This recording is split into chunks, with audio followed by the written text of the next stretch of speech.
Hi friends, it's Sophia and welcome to Sophia's Turning 50, where we connect and tell stories and celebrate our age, no matter what it is, but especially if we're turning 50. Today, I'm just going to talk randomly off the top of my head for a few minutes before we get to the main event, which hopefully is some interesting video about getting my chemical peel, which is tomorrow.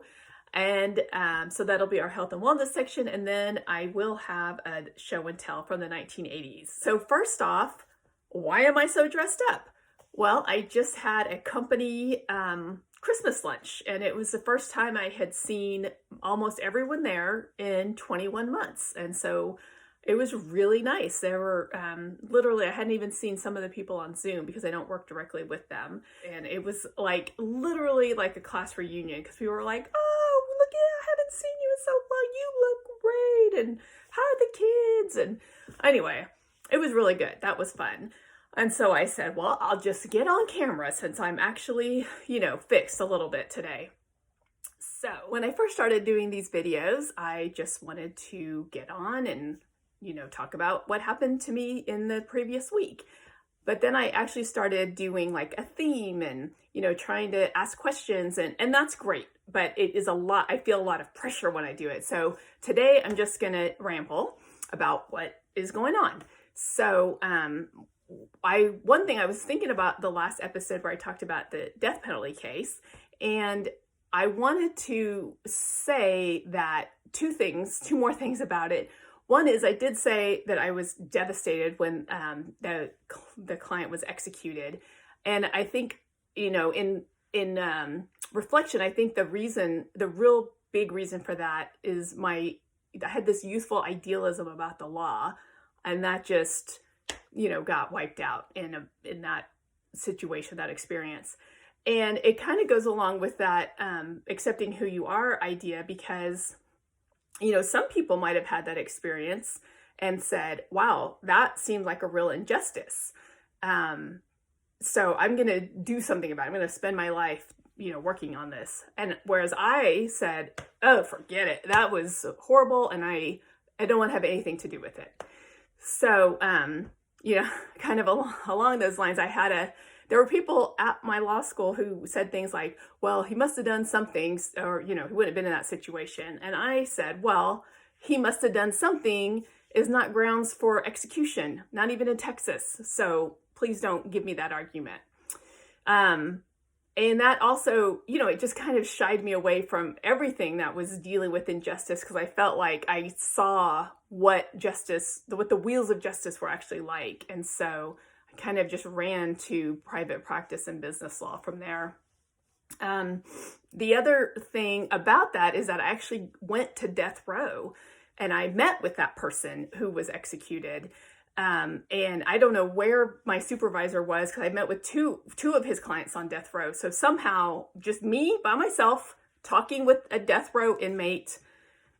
I talked to two different ones, I remember, and I think I was just chit-chatting because I didn't have anything to say. I'm not their lawyer. I was went with the supervising lawyer, and I think he was off talking to one of his other clients. So I thought that was something, again, in retrospect, it seems random. And then in that capital punishment clinic, we ended up that we had our field trip, or whatever you want to call it, to death row. That's part of the class, the day after the client was executed. So he got executed on Thursday night. Friday was our day to go tour death row, and they actually walked us through the gas chamber and everything. And it was not a pleasant experience. So the whole thing was not good, obviously. I still think about it after all these years. So I did want to say, if you want to hear way more details about that, put a note in the comments. Maybe I'll film a whole special episode about working on a death penalty case. I only worked on it for 3 months, and it's still, left an indelible mark on me. So let's talk a little bit about getting facials. The two things or places that I missed the most during the whole pandemic were the library and getting facials. So for the library, things were kind of going nutty in the beginning of March, and then the kids got the kids' school closed on March 13th. And I thought, oh, we gotta go to the library. We gotta go to the library first thing in the morning to get some books for these next 2 weeks that they're going to be out. And that very night, there was a big announcement that the library was closed indefinitely. And I was like, that's when it got, real for me that that this pandemic was something, because the public library closed, and I just about lost my mind. So I missed that place so much, because we have such a beautiful library here, and I really missed it while it was closed. And so I'm back to going almost weekly now. And so the facials. So I gotten facials like every quarter or so, and I just enjoyed it, and I miss them so much. I was surprised at how much I miss them. There's something about, I guess, just laying in a quiet space and I really like the feeling of having my face clean and having the pores really cleaned out. I don't know why. It's a very luxurious indulgence. I know it's pretty expensive, but that was my thing that I missed. And so once I was fully vaccinated and I found an esthetician that was also fully vaccinated, I started going back. So that would have been like mid to late May, I think. And so I've been going, I think I've been trying to make up for lost time, because I've been going a lot more than I ever did before. And like I said, I'm going to get a chemical peel for the first time. So today is Thursday. The chemical peel is tomorrow. And so I think I might do just a little bit of filming each day. We'll kind of see. Tomorrow I will be barefaced before I go in. I'll film that, and then I will, we'll see. Hopefully there will be some peeling that is actually visible on camera that you can see, and I'll film that. But we will, and I'm going to film this part, pause it, go film those other parts, kind of cut them into the video. And then at the end of this, you'll see me back this way again to do the show and tell. Okay, so let's see what getting a chemical peel is like.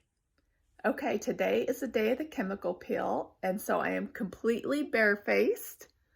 Usually I wear some sort of tinted moisturizer for the videos, but today I'm barefaced in all my glory.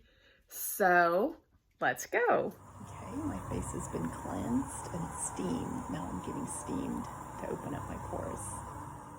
Okay, so my peel is finished. And she's sending me home with some products. And we'll just see what happens over the next couple of days. Apparently it may not peel that much, because there's some new formulations that don't peel as badly, but you see it's kind of red already. Okay, check in tomorrow. Let's see, it's Saturday and I came to the beach just for a walk. It doesn't have anything to do with my chemical peel, but since I was here, I thought I'd just film a second.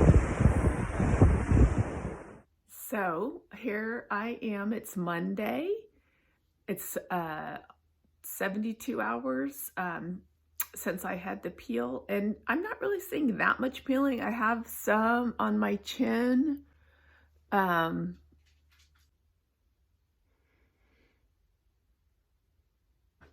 don't think it's going to peel that much, which is fine. I just wanted to try out this first one. She did tell me it wasn't quite as strong as, the whole face to peel off. So maybe I'll try one like that some other time. So what I wanted to just kind of end this segment with is talking about indulgences. So I'm aware that this whole chemical peel is a very extravagant indulgence on my part. But it's something I wanted to do, so I just did it. But there are other indulgences that are, of course, a lot less expensive. So one, in the video I just did, that where I was at the beach, I took that because I had to take one of my daughters up to Ventura on Saturday, and that Ventura is right by the beach. And I did not have time. I was like super Uber lady on Saturday, taking the kids all over the place, and I had a million other things to do. But where I was dropping Julia off at Ventura is 5 minutes from the Pacific Ocean. So I felt like, well, there's no way I can come here and not go for a walk on the beach. And I don't care how busy I am. I'm taking time out to go for a 20-minute walk. and that is an indulgence. And another indulgence that I have is, of course, sitting in the middle of the chaos of our weekend and just reading a book for hours and not paying attention to anything that's going on around me. Other indulgences, taking a longer than usual shower, things like that. So I think indulgences like that are really kind of required self-care, but you could call them indulgences if you'd like. So, see what you can do for yourself this week, especially, oh my gosh, December is so busy, right? So take some time out to take care of yourself. Okay, so now we are going to move on to the show and tell. All right, well, I hope that chemical peel segment was interesting. Like I said, I'm filming this days ahead of that, so hopefully that was fun. And now I am going to show you my 1980s show and tell. This is a sweatshirt. It's a Guess sweatshirt. I got it for Christmas in 1987 from a boy who was my boyfriend at the time. And I just love it. It was like the most cool, I think, piece of clothing, most stylish or on point, as the kids would say these days, piece of clothing I'd probably ever had. And I just liked it so much, I just kept keeping it. And now I have very fond memories, so of course now I will never let it go. And I actually wore this about 3 years ago. We had an 80s dress-up day at my company. I don't know why we did that, but we had an 80s dress-up day, and I wore this sweatshirt, and I walked around telling everybody that it was an authentic vintage 1987 sweatshirt. So that was really fun. And since I got it for Christmas, I thought this was a fun time to show it because we're in December now. So maybe I'll try to get some Christmas themed show and tells going on. Okay, so that's all we have today. So I hope that you will have time this week to indulge yourself in some way. And I also wanted to ask if you know anybody who you think would like these videos, if you think who could use a little pep talk because they're feeling sorry about their age or something, please send it along to them. I'm happy. It's not private. Send it to whoever you'd like.